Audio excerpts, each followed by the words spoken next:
हमारे साथ बोलेंगे, मंगलाचरण करना है। ओम नमः सिद्धेभ्यः।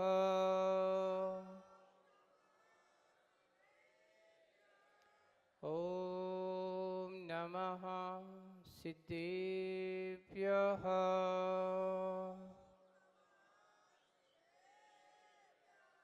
जय श्री ओम नमः सिद्धेभ्यः।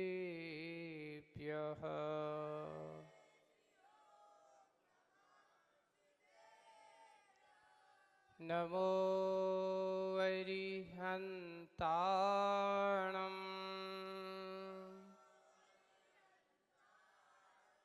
नमो सिद्धाणम्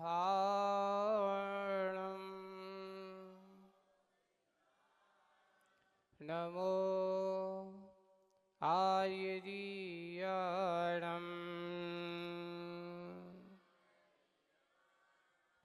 नमो वच्छायाणम्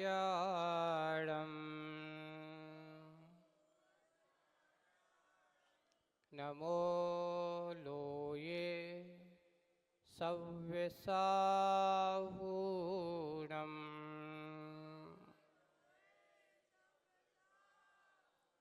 बोलिए पंच परमेश्वरी भगवंतों की, शासन नायक भगवान महावीर स्वामी की, मूल नायक देवादिदेव 1008 श्री पार्श्वनाथ भगवान की, परम पूज्य आचार्य गुरुवर श्री विद्यासागर जी महाराज की, आचार्य श्री समय सागर जी महाराज की, 3 कम 9 करोड़ मुनिराजों की, बोली सिद्ध परम चक्र पूज्य महामंडल विधान की, बोली परम पूज्य प्रसन्न मूर्ति अद्वितीय संत पूज्य मुनि श्री अजित सागर जी महाराज की, पूज्य मुनि श्री निराग सागर जी महाराज की, पूज्य अलग से विवेकानंद सागर जी महाराज की, समस्त मुनि संघ की।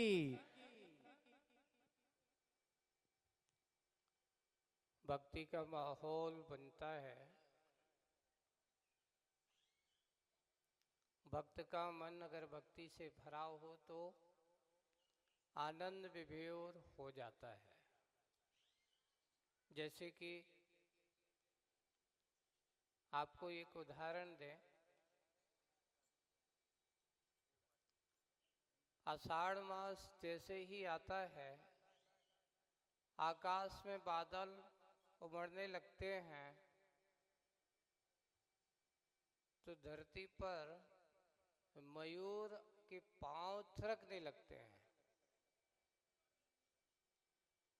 मयूर उन बादलों को देख करके आनंदित हो जाता है और आनंदित होकर के वह अपने आप को इतना प्रमुदित होता है, इतना प्रमुदित होता है कि वो पंखों को फैला करके नाचना प्रारंभ कर देता है।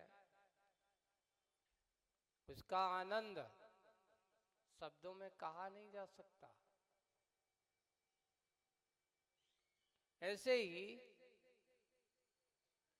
आज अष्टानिका महापर्व की इस प्रथम वेला पर, प्रथम दिन, इस फागुन मास की अष्टानिका पर्व, ऐसे पर्व पर ये माहौल है।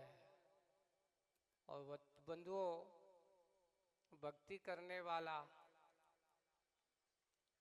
भक्ति के भाव जगाने वाला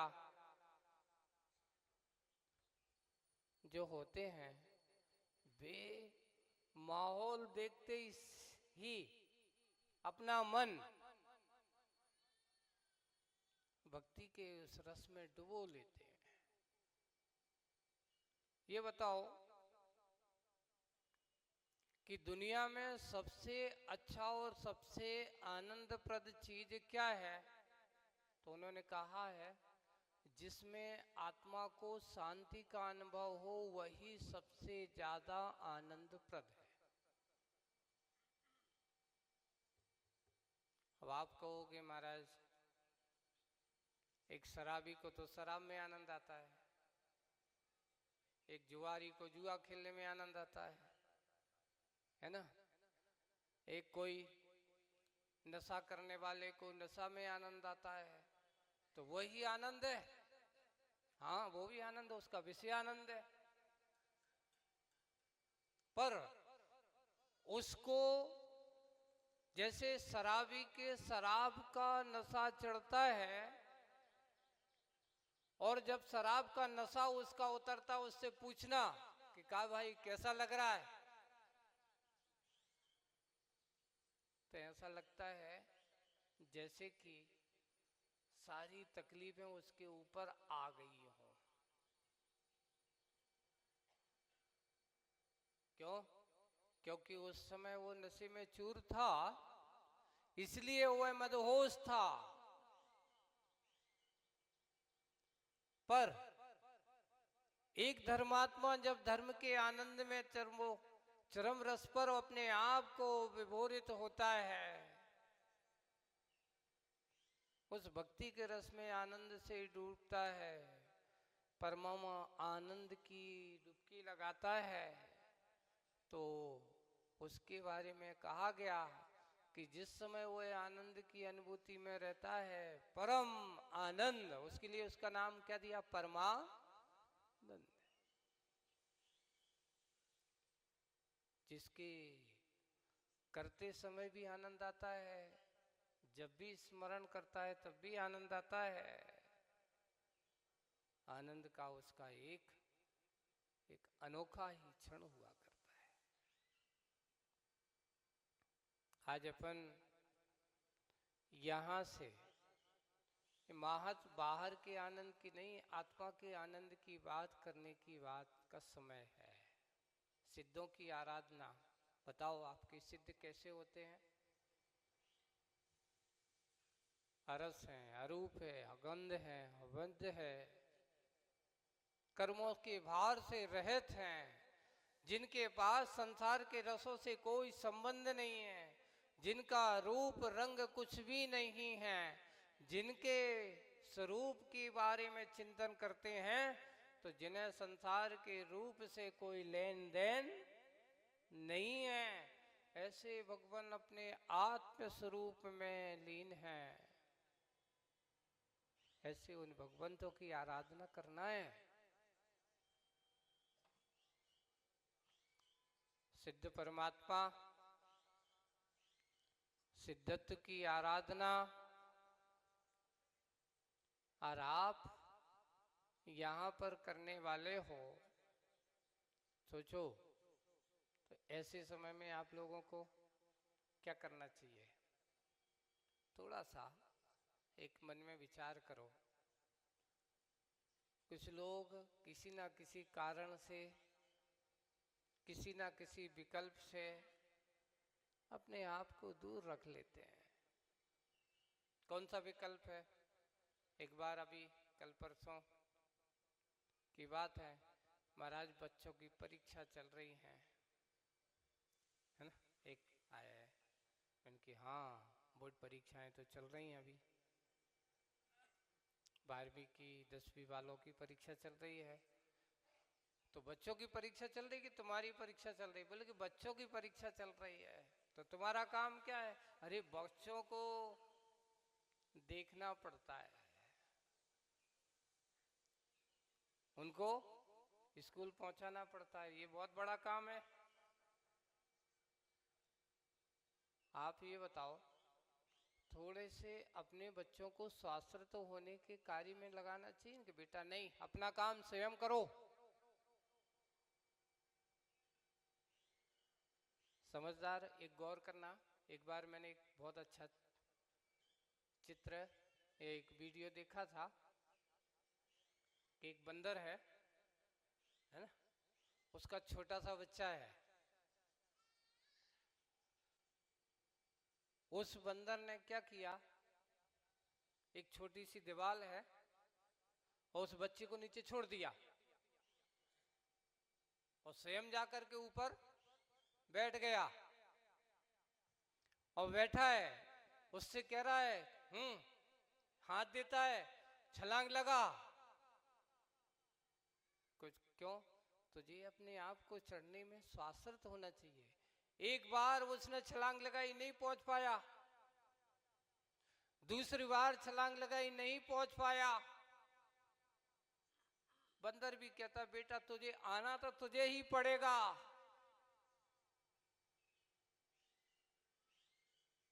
मैं तुझे लेकर लाने वाला नहीं हूं। और आखिरकार वो बैठा रहा, देखता रहा। करते करते उस बच्चे के अंदर इतना साहस जागा कि उसने छलांग लगाई और दीवार के ऊपर चढ़ के आ गया। माँ ने उसको पकड़ा। चाहती तो वो उठा करके ले आती थी और लेकर के चली जाती थी, नहीं, पर उसे सिखाना है।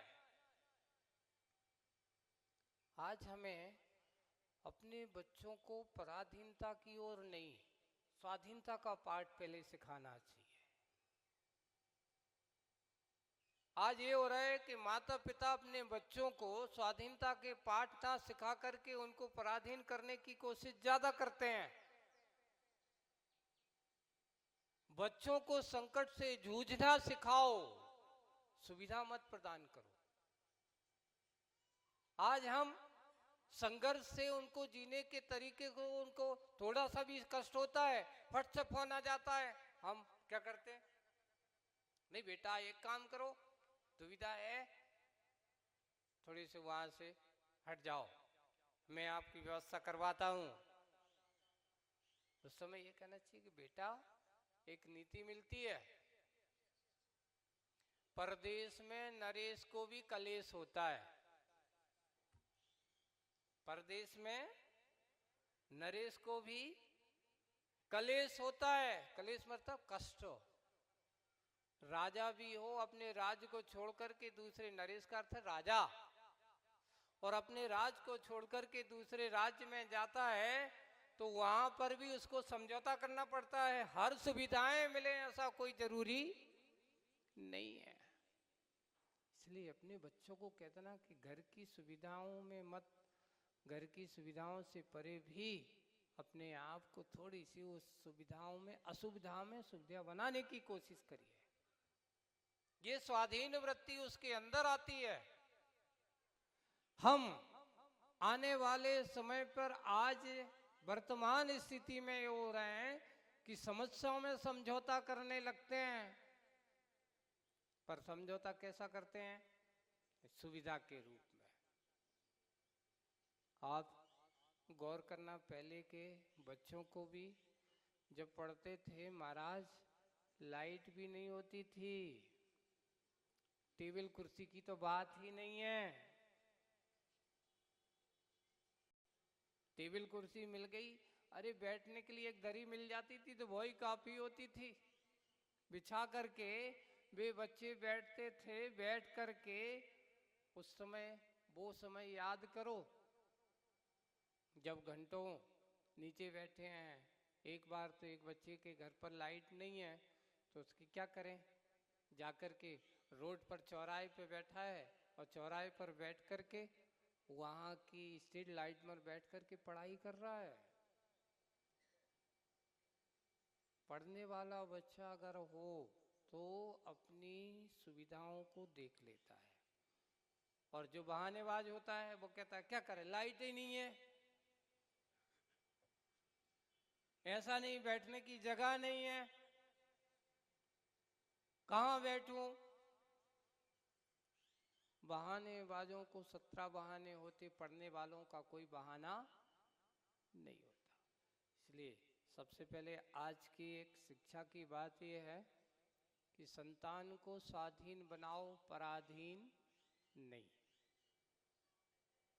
अगर हम स्वाधीन वृत्ति में वो अपने आप को लगाएंगे तब ही इस प्रकार के कार्य करता। इसलिए भक्ति पूजन के कार्य कभी पराधीन नहीं हुआ सकते।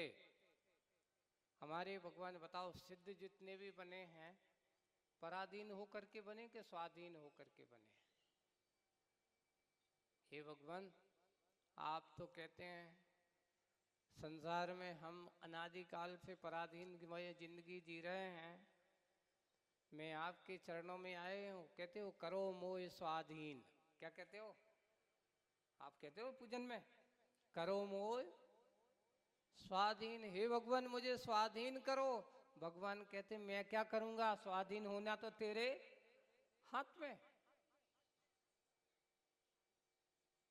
अब पराधीनता की बेड़ियों को छोड़, परिग्रह और पाप की प्रवृत्ति को छोड़, विधान कैसे करेंगे? परिग्रह भी न छूटे, पाप भी न छूटे और सिद्ध भगवान बन जाएं, ऐसा संभव है ही नहीं। एक साथ कभी भी दोनों काम होने वाले नहीं है। इसलिए अपने आप को स्वाधीनता की वृत्ति की ओर आना है, अपने आप को पराधीन बनाना है। अरे सिद्धों की आराधना करने वालों, हम सिद्ध बनना है तो ऐसे अष्टानिका पर्व में अपने आप को कम से कम कुछ घड़ी के लिए, मात्र एक पहर भी अगर हम अच्छे से भक्ति भाव के साथ भगवान के चरणों में बैठ करके आराधना करते हैं तो वो आराधना आपके ना जाने कितने भव को सुधारने का कार्य बन जाएगी, कितने भव तक आपको सुख और सारे दुख को दूर करने वाली बन जाएगी। हम ऐसी सुख सुविधाओं को पाने की, बाहर की सुविधा नहीं, अंतरंग आत्मा की दुविधाओं को समझने की कोशिश करिए, जो कर्मों के निमित्त से हमारे जीवन में आती है। जिसने ऐसे कर्मों के निमित्त को पाकर के अपनी दुविधाओं को दूर करने का प्रयास किया, वही ज्ञानी माना जाता है। ये सिद्ध चक्र महामंडल विधान हम सबके लिए अपने आप की स्वाधीनता की ओर आने का प्रयास है, पराधीनता की बेड़ियों को तोड़ने का प्रयास है। मात्र अर्घ चढ़ा देना, थाली में अस्वाहा कर देने का नाम विधान नहीं। समझना, अपनी किताबों में, अपने पुस्तकों में, अपनी ये पुस्तक जिस शब्द के रूप में छंदबद्ध उन सिद्धों के जो गुणों की आराधना है, उसके रहस्य को समझना, अर्थ को समझना, और अर्थ को समझते समझते भगवान की एक एक गुणों का चिंतन करना। जितना जितना हमारा चिंतन होता चला जाएगा, उतने उतने गुणों की आराधना हमारी होती चली जाएगी। आप गुणों की आराधना भक्ति भाव के साथ करेंगे, क्योंकि आज पहला दिन है, समय अपना पूरा हो गया, 10:05 10:10 होने वाले हैं। आगे अभी आपकी इंद्र प्रतिष्ठा पंडित जी आपके कराएंगे, है ना। इंद्र प्रतिष्ठा है, मंडप प्रतिष्ठा है, और मंदिर प्रतिष्ठा के बाद भगवान की पूजन एक करा के आगे, है ना। और आज विधान के 8 अर्घ आज ही चढ़ाओगे क्या, है ना। 8 अर्घ चढ़ा करके पूरे के पूरे आज के विधान की पूरी की क्रिया यहाँ पर पूरी करते हुए पहले दिन का अपना ये भव्य महोत्सव के रूप में, क्योंकि पहला दिन है, ये पहले दिन में हम आराधना के इस कार्य को अच्छे से करें, इसी भावना के साथ, इसी भक्ति के साथ, अच्छे से और एकता के साथ सब मिलकर के। ये देखो, भक्ति के कार्य किसी एक से नहीं होते, भक्ति तो समूह के रूप में जब की जाती तो उसका आनंद एक अलग होता है। हम उस समूह में रहकर के आनंद की अनुभूति करें। इस प्रकार आज के यही कहना चाहूँगा कि जितना जितना हम स्वाधीन वृत्ति को अपनाते चले जाएंगे, हम पराधीनता की ओर से दूर होते चले जाएंगे। हे भगवान, मैं स्वाधीन बनने आया हूँ, मैं अपने स्वतंत्र सत्ता को पहचानने आया हूँ। हे भगवान, मैं अपने आत्मा के गुणों का चिंतन करने, आत्मा के गुणों की संपत्ति को प्राप्त करने आया हूँ। मुझे दुनिया की संपत्ति मिले या ना मिले, पर मुझे आत्मा की संपत्ति की प्राप्ति हो जाए। मुझे तो आपके उस चरण सन्निधि का सानिध्य मिल जाए, जिससे कि मैं भी एक दिन आप जैसा बन जाऊं। और आप जैसे बनने के लिए होती है भगवान की भक्ति। हम उस भक्ति को करेंगे, करते हुए भगवान की आराधना के इस महोत्सव को और करते चले जाएं, करते चले जाएं। इसी भावना के साथ बोलिए सिद्ध चक्र महामंडल विधान की। बोलिए परम अनंतानंद पूज्य आचार्य गुरुवर श्री विद्यासागर जी महाराज की, बोलिए परम पूज्य मुनि अजित सागर जी महाराज की, समस्त मुनि संघ की जय।